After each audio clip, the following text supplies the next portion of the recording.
हे guys, मैं हूँ Charu. Welcome to law school. मैं आपको लॉ के टॉपिक्स करवा रही हूँ। आगे बढ़ने से पहले चैनल को सब्सक्राइब जरूर कर लीजिए और बेल आइकन को दबाना ना भूलें। आप हमारा टेलीग्राम चैनल भी ज्वाइन कर सकते हैं, जिसका लिंक मैं आपको डिस्क्रिप्शन बॉक्स में दे दूँगी। गाइस, इंडियन पीनल कोड की लास्ट वीडियो में हमने सेक्शन 34 कॉमन इंटेंशन और सेक्शन 149 कॉमन ऑब्जेक्ट में डिफरेंस पढ़ा था। अगर आपने अभी तक मेरी प्रीवियस वीडियोस नहीं देखी हैं तो वह भी देख लेना। आज हम इंडियन पीनल कोड के कुछ इम्पॉर्टेंट सेक्शंस के बारे में पढ़ेंगे, जिनकी डिटेल हमें पढ़ने की ज़रूरत नहीं है, पर वह पीटी में कई बार पूछ लिए जाते हैं और एज अ लॉ स्टूडेंट भी हमें उनकी नॉलेज होनी चाहिए। आगे है सेक्शन 141 अनलॉफुल असेंबली। इसके बारे में हमने लास्ट वीडियो में पढ़ लिया था।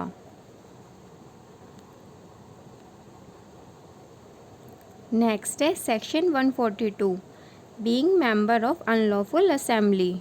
सेक्शन 142 के अकॉर्डिंग अगर कोई पर्सन ये जानने के बाद भी कि वह अनलॉफुल असेंबली है, ऐसी असेंबली इंटेंशनली ज्वाइन करता है, या अगर पहले से ज्वाइन की हुई है लॉफुल असेंबली सोचकर, पर पता लगने के बाद भी कि अनलॉफुल असेंबली है, वह अपनी मेंबरशिप उस असेंबली में कंटिन्यू रखता है, तो वह उस अनलॉफुल असेंबली का मेंबर समझा जाएगा।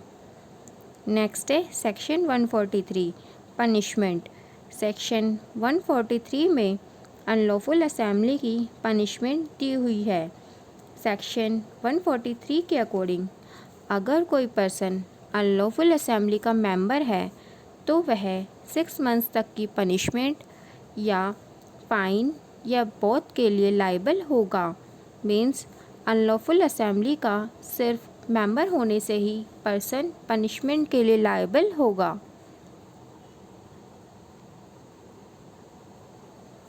नेक्स्ट है सेक्शन 146 राइटिंग।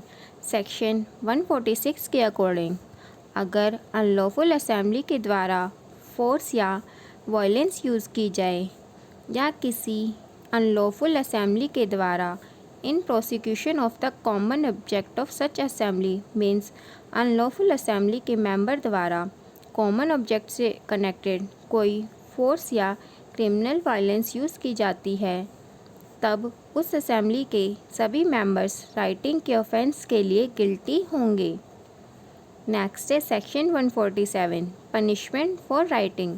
सेक्शन 147 में राइटिंग की पनिशमेंट दी हुई है।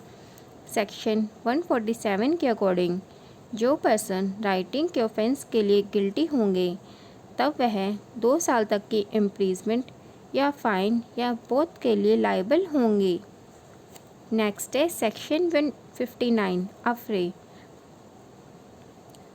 सेक्शन 159 के अकॉर्डिंग जब 2 या 2 से ज़्यादा पर्सन्स पब्लिक प्लेस पर लड़ाई करते हैं और पब्लिक पीस को डिस्टर्ब करते हैं, तो वह अफरे मीन्स दंगे माने जाएंगे। सेक्शन 159 के अकॉर्डिंग राइटिंग और अफरे में काफ़ी डिफरेंस है। राइटिंग में अनलॉफुल असेंबली के मेंबर होते हैं और अफरे में कोई भी पर्सन्स हो सकते हैं। राइटिंग में फोर्स जो कि एक्चुअल हो, वायलेंस का यूज़ किया जाता है, जबकि अफरे में लड़ाई होती है पब्लिक प्लेस पर, या यहाँ फिज़िकल फाइटिंग की बात हो रही है।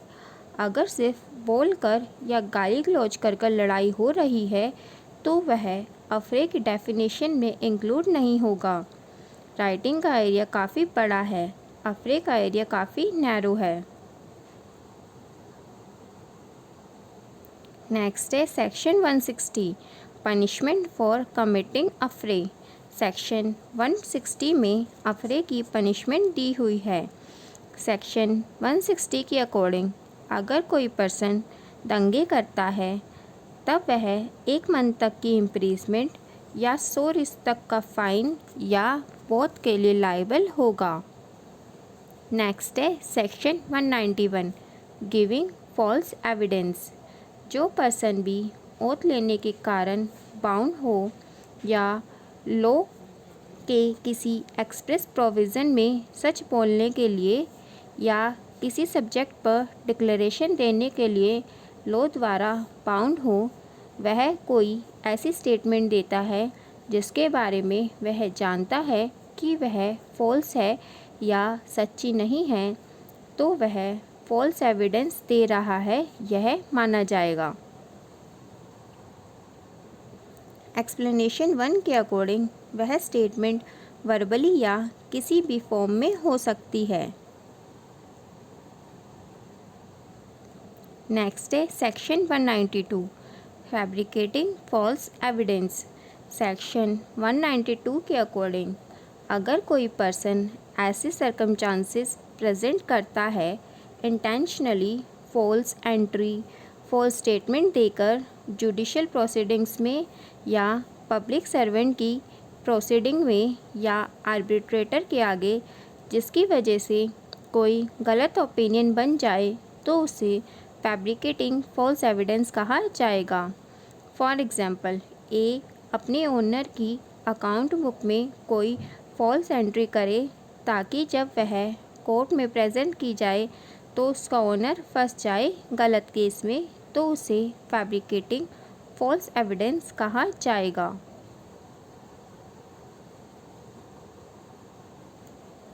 नेक्स्ट है section 193 punishment for false evidence. Section 193 के अकॉर्डिंग अगर कोई पर्सन इंटेंशनली जुडिशियल प्रोसीडिंग की किसी स्टेज पर फॉल्स एविडेंस देता है या फैब्रिकेट करता है फॉल्स एविडेंस ताकि वह जुडिशियल प्रोसीडिंग की किसी स्टेज में यूज़ हो सके, तो वह पर्सन 7 साल तक की इम्प्रिजमेंट और फाइन के लिए लायबल होगा। अगर कोई पर्सन फैब्रिकेट करता है फॉल्स एविडेंस किसी दूसरे केसेस में जुडिशियल प्रोसीडिंग्स से अलग, तब वह 3 साल तक की इम्प्रिजमेंट और फाइन के लिए लायबल होगा। नेक्स्ट है सेक्शन 194 गिविंग और fabricating false evidence with intent to procure conviction of capital evidence. Section 194 के अकॉर्डिंग अगर कोई पर्सन फॉल्स एविडेंस दे या फैब्रिकेट करे फॉल्स एविडेंस ये जानते हुए भी कि उनकी वजह से किसी पर्सन को कैपिटल पनिशमेंट हो सकती है, तब उस पर्सन को लाइफ इम्प्रिजमेंट या 10 साल तक की रिग्रेस इम्प्रिजमेंट और फाइन के लिए लायबल किया जाएगा।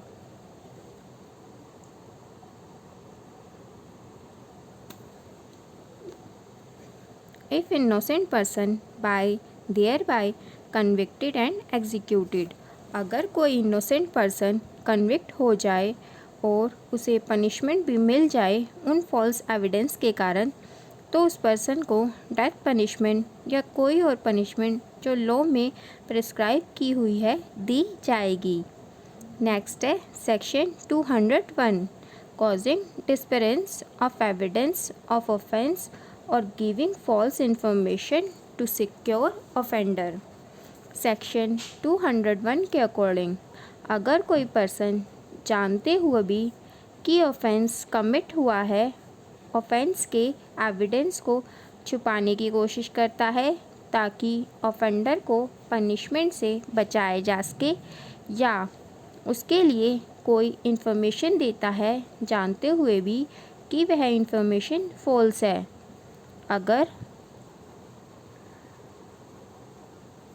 उन एविडेंसेस की वजह से उन एविडेंस की वजह से किसी को कैपिटल पनिशमेंट मिल सकती है, तो उस पर्सन को 7 साल तक की इम्प्रिजमेंट और फाइन मिलेगा। अगर लाइफ इम्प्रिजमेंट का केस है तो 3 साल तक की सज़ा और फाइन, और अगर कोई 10 साल तक की इम्प्रिजमेंट का केस है तो उस ऑफेंस की लॉन्गेस्ट पनिशमेंट का 1/4 या फाइन या बोथ।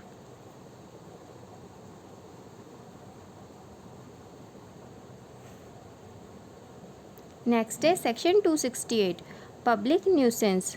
कोई पर्सन पब्लिक न्यूसेंस के लिए गिल्टी होगा अगर वह कोई एक्ट करे या ओमिशन करे जानते हुए भी कि वह नुकसान पहुंचा सकता है या डेंजरस हो सकता है या पब्लिक में अन्यून्स क्रिएट कर सकता है, जो आसपास के लोग रहते हैं उनकी प्रॉपर्टी को नुकसान पहुंचा सकता है, तो वह पब्लिक न्यूसेंस के लिए गिल्टी होगा।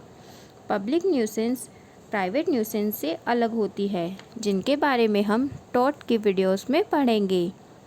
नेक्स्ट है सेक्शन 293, 294